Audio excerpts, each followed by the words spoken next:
Welcome to our channel Maxwell education. My name is Rajkumari. आज हम 12th class की geography करेंगे और ये हमारा 6th चैप्टर है और इस चैप्टर का ये सेकंड पार्ट है। इससे पहले की वीडियो का लिंक डिस्क्रिप्शन बॉक्स में दे दिया गया, आप उसे वहां जाकर देख सकते हैं। आप इस चैनल को सब्सक्राइब करके बेल आइकन पर क्लिक कर दीजिए ताकि आने वाली वीडियो की नोटिफिकेशन आपको मिल सके और आप उसे अच्छे से देख सके। तो इस चैप्टर का नाम है द्वितीयक क्रियाएं और आज का हमारा टॉपिक है उद्योगों की स्थिति को प्रभावित करने वाले कारक, यानी ऐसे कौन से कारक हैं जो उद्योगों की स्थिति को प्रभावित करते हैं। तो इसमें सबसे पहला कारक है बाजार तक अभिगम्यता। मतलब इसका ये उद्योग उस जगह पर ज़्यादा लगाए जाएंगे जहाँ पर बाजार उपलब्ध हो, जहाँ बाजार अच्छे से हो। अब यहाँ पे समझते हैं अच्छे से। और तो उत्पादित माल के लिए उपलब्ध बाजार और उत्पादित माल जो है उसके लिए बाजार का होना। अब बाजार से यहाँ क्या मतलब है? बाजार से मतलब है तैयार वस्तुओं की मांग, यानी जो तैयार वस्तु हो गया वहाँ किस जगह वस्तु की मांग कैसी है, कम है, ज़्यादा है, और वहाँ पर लोगों की क्षमता कितनी है कि वह किस मूल्य को देकर उस वस्तु को खरीद सकते हैं। तो कोई भी उद्योग वहाँ पर लगाना चाहेगा जहाँ पर उन्हें बेनिफिट होगा, जहाँ पर उन्हें लोगों की मांग जो है, लोगों द्वारा वस्तुओं की मांग ज़्यादा होगी और क्रय शक्ति भी अधिक होगी, यानी लोगों द्वारा उस वस्तु को खरीदने की क्षमता भी अधिक होगी। और जहाँ पर जनसंख्या कम होती है वहाँ पर छोटे बाजार होते हैं, क्योंकि वहाँ पे मांग भी छोटी होती है, ज़्यादा नहीं होती, और क्रय शक्ति, लोगों की क्षमता भी हो सकती है कम हो। तो अब हम बात करते हैं वृहद वैश्विक बाजार के बारे में। तो ये क्या होता है कि ऐसे बाजार जो बड़े स्तर पर ज़्यादा मात्रा में लगाए जाते हैं, बड़े बड़े होते हैं, वह बाजार कहाँ पर लगते हैं? वे होते हैं यूरोप में, उत्तरी अमेरिका, जापान और ऑस्ट्रेलिया। यहाँ पर जो लोग हैं उनके पास क्रय शक्ति अच्छी होती है, वहाँ पर जो उत्पादन के जो वस्तुओं का मूल्य है वह उसे अच्छे से देखकर उसको वस्तु को ले सकते हैं। इससे यहाँ पर जो बाज़ार होते हैं वह बड़े बड़े होते हैं। और दक्षिण पूर्वी एशिया के घने बसे प्रदेश में भी बड़े बाज़ार होते हैं, क्योंकि वहाँ पर जो जनसंख्या ज़्यादा होती है तो इसके कारण वहाँ पर जो लोग होते हैं, लोगों द्वारा उत्पादन की मांग भी ज़्यादा होती है। आई होप आपको ये समझ आया। अब हम बात करते हैं कि कुछ उद्योगों का व्यापक बाज़ार होता है, कुछ उद्योगों का बाज़ार बड़ा होता है, जैसे कि वायुयान उद्योग और शस्त्र निर्माण उद्योग। अब हम आगे अगले कारक के बारे में बात करते हैं। अगला कारक हमारा है कच्चे माल की प्राप्ति तक अभिगम्यता। अब हमें इसे इस तरीके से समझ सकते हैं कि यहाँ पे इस ऐसे समझ ली कि ए पॉइंट हमारा ए है और एक पॉइंट हमारा बी है। ए को हम समझ सकते हैं कच्चा माल, नहीं, ए को हम समझ सकते हैं कच्चा माल और बी जो है वो उद्योग है।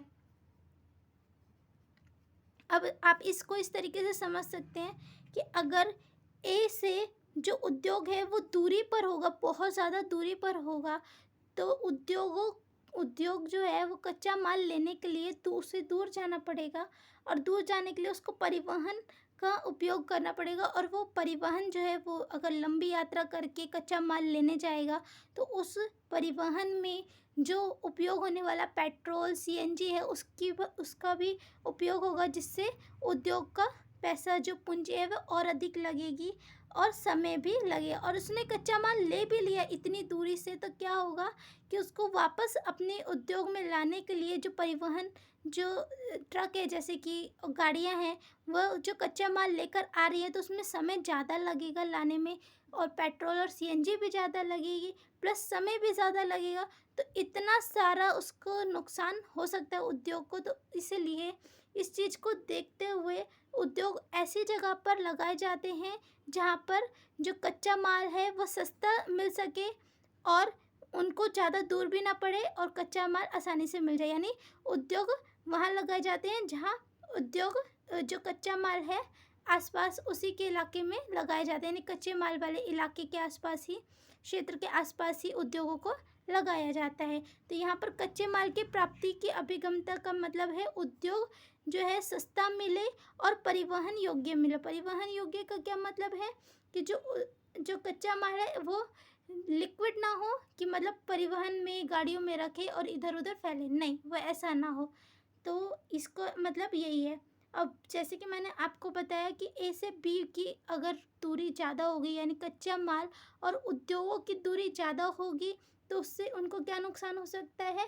पहला समय का नुकसान हो सकता है, दूसरा पूंजी अधिक लग सकती है, और बीच में माल जो है, सामान जो है, कच्चा माल, वो ख़राब होने की स्थिति भी हो सकती है। इसलिए जो उद्योग होते हैं वह कच्चे माल के क्षेत्र के आसपास ही लगाए जाते हैं। इसका मतलब यही है। और ऐसे कौन से उद्योग होते हैं? तो ऐसे उद्योग होते हैं इस्पात, चीनी और सीमेंट उद्योग। तो और अब हम बात करते हैं कि उद्योग जो कच्चा माल है वह जल्दी खराब ना हो, तो उसका भी ध्यान रखने के लिए शीघ्र नष्टशीलता वाले उसका भी ध्यान रखा जाता है। इसी तरीके से कृषि प्रसंस्करण एवं डेयरी उत्पाद, यानी जो दूध होता है, जो दूध की फैक्ट्री होती है, उद्योग होते हैं, उनको कहाँ लगाया जाता है? ऐसे क्षेत्रों में लगाया जाता है जहाँ से दूध आसानी से और जल्दी से जल्दी और सस्ता उन्हें मिल सके। तो वह कहाँ लगाया जाता है? कृषि उत्पादन क्षेत्रों में, या फिर दूध की आपूर्ति वाले स्रोत में, जहाँ दूध मिलता है वहाँ इन उद्योगों को लगाया जाता है। अब हम बात करते हैं अगले कारक के बारे में। तो श्रम आपूर्ति तक अभिगम्यता अगला कारक है हमारा। वैसे इसका क्या मतलब है? श्रम आपूर्ति तक अभिगम्यता मतलब उद्योगों में श्रम की आपूर्ति। वैसे तो उद्योगों में अब आजकल बहुत सारी मशीनें आ गई हैं, उनका उपयोग किया जाता है, यंत्र का उपयोग किया जाता है, स्वचालित मशीनों का उपयोग किया जाता है, पर फिर भी कुछ ऐसे उद्योग हैं जहाँ पर कुशल श्रमिकों की आवश्यकता होती है। तो कुशल श्रमिकों की आवश्यकता की पूर्ति के लिए वो लोग उस जगह पर अपने उद्योग लगाते हैं जहाँ पर उन्हें कुशल श्रमिक सस्ते में मिल जाए, मतलब उन्हें ज़्यादा मेहनत ना करनी पड़े और आसानी से उन्हें कुशल श्रमिक भी मिल जाए और उनका काम अच्छे से चल सके। आई होप आपको ये समझ आया हो। अब अगले कारक की बात करते हैं। अगला कारक है हमारा शक्ति के साधनों तक अभिगम्यता। इसका क्या मतलब है कि कई उद्योग ऐसे होते हैं जहाँ पर शक्ति की, इलेक्ट्रिसिटी की ज़्यादा ज़रूरत पड़ती है, जैसे कि एल्यूमिनियम उद्योग है। तो इन उद्योगों के लिए क्या किया जाता है? जब इनमें शक्ति की जब ज़्यादा ज़रूरत होती है तो इनके लिए क्या किया जाता है?